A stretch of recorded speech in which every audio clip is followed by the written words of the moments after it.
Hello viewers, welcome back to my channel. আজকের এপিসোডে আমি একটা টক ঝাল মিষ্টি আমের আচারের রেসিপি শেয়ার করব।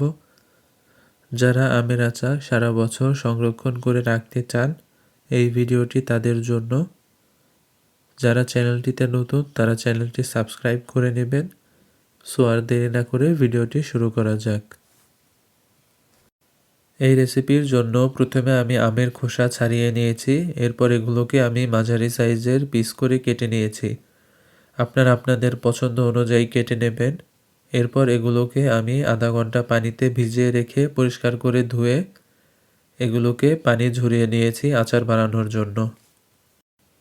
আচারের মশলা বানানোর জন্য প্রথমে আমি নিয়েছি 3টা শুকনা মরিচ, 1 চা চামচ পরিমাণ জিরা, 1 চা চামচ পরিমাণ ধনিয়া, 1 চা চামচ পরিমাণ মৌরি, 1 চা চামচ পরিমাণ পাঁচফোড়ন ও 1 চা চামচ পরিমাণ সরিষা।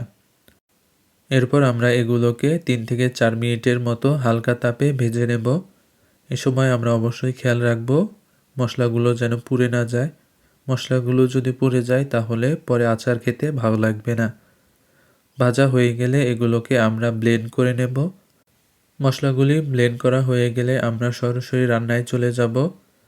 আচার বানানোর ক্ষেত্রে আমরা অবশ্যই সরিষার তেল ব্যবহার করব। কোনো অবস্থাতেই অন্য তেল ব্যবহার করা যাবে না। তেল গরম হয়ে আসলে আমরা রসুন কুচি দিয়ে দেব।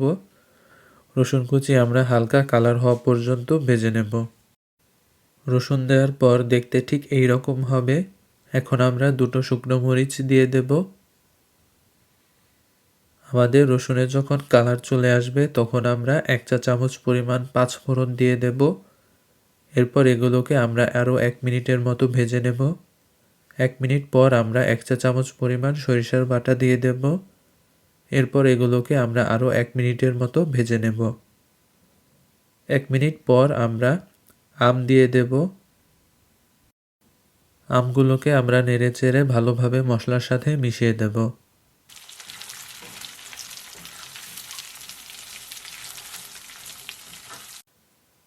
আম দেওয়ার 1 মিনিট পর আমরা 1 চা চামচ পরিমাণ লবণ দিয়ে দেব ও এগুলোকে ভালোভাবে মিশিয়ে দেব।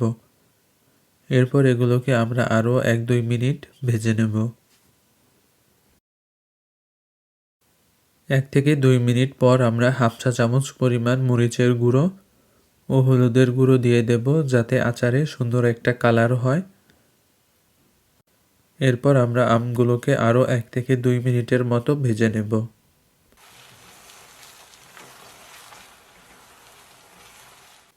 আম দেওয়ার মোট 4 থেকে 5 মিনিট পর আমরা চিনি দিয়ে দেব। আপনারা চাইলে চিনির পরিবর্তে গুঁড়ো ব্যবহার করতে পারেন। যেহেতু আমি হাফ কেজি পরিমাণ আমের আচার বানাচ্ছি, এখানে আমি হাফ কাপ পরিমাণ চিনি দিয়েছি। চিনি যখন গলে আসবে তখন আমরা আমাদের আগের প্রস্তুত করা মশলাগুলো দিয়ে দেব। মশলাগুলো আমরা পরিমাণ মতো দেওয়ার চেষ্টা করব।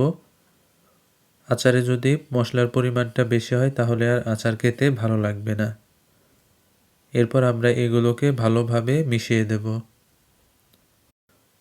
মশলাগুলো ভালোভাবে মেশানো হয়ে গেলে এরপর আমরা এটাকে আরও 2 থেকে 3 মিনিটের মতো রান্না করব।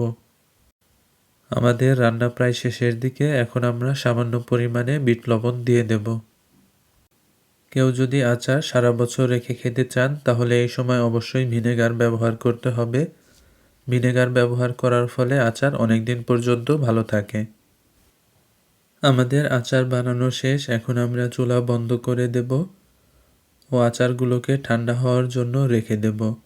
ভিডিওটি ভালো লাগলে আপনারা অবশ্যই বাসায় ট্রাই করে দেখতে পারেন। আচার ঠান্ডা হওয়ার পর দেখতে ঠিক এই রকম হবে। এরপর আমরা একটা বাটিতে পরিবেশন করব। ভিডিওটি কেমন লাগলো অবশ্যই কমেন্ট করে জানাবেন। ভিডিওটি ভালো লাগলে চ্যানেলটি সাবস্ক্রাইব করুন ও পরবর্তী ভিডিও দেখার আমন্ত্রণ রইল। সে পর্যন্ত ভালো থাকবেন।